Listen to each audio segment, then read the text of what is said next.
better than our lying eyes, suggesting videos like these of the dead and dying from sarin gas were fake, saying in that interview to the French wire service AFP, our impression is that the West, mainly the United States, is hand in glove with the terrorists. That's what Assad calls anyone he doesn't like. They, meaning the United States, fabricated the whole story in order to have a pretext for the attack. In an exhaustive presentation, the Pentagon went as far as to put out the radar track of the Syrian jet that dropped the sarin bomb, and the U.S. Secretary of State doubled down on the charge in front of Assad's Russian protectors yesterday. So suffice it to say, nobody in Washington or anywhere else is buying Assad's denial.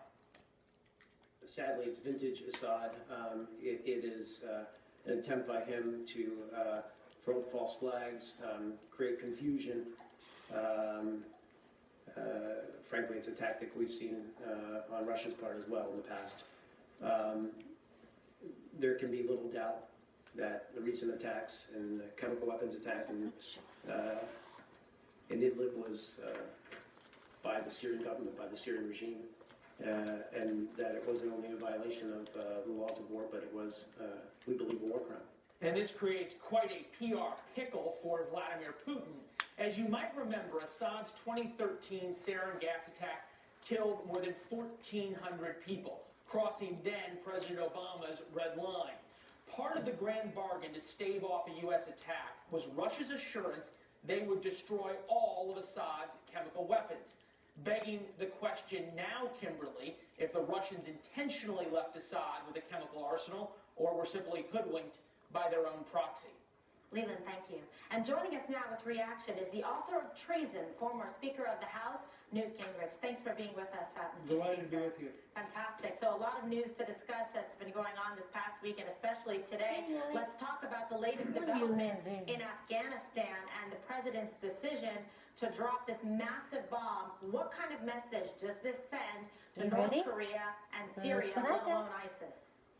Well, I mean, first of all, the decision to use the largest non-nuclear bomb that we have sent a clear signal of strength, building on what he did last week with Syria, and is also a reminder both to the Russians and to the North Koreans that we have enormous assets if we want to use them. I think it's very interesting. You now have, with General Mattis and with General McMaster, real professionals who are giving the president serious military advice, exactly the sort of thing that Barack Obama always rejected. And I think what you're finding is that when the president turns and says, what are my options, it turns out there are a lot more options than Obama ever thought there were. Well, it's very interesting that you bring this up, and I heard you discuss this earlier in the day, but a markedly different approach to foreign policy, to military intervention. Come on around this way. In less than the first 100 days of the president being in office.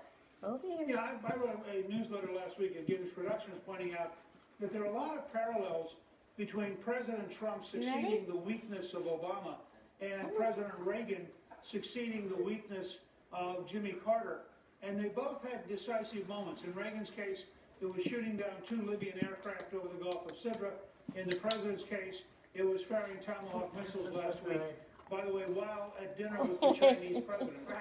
So I think that that's useful. And by the way, somebody made a comment to me that was fascinating. They said, if you were to take video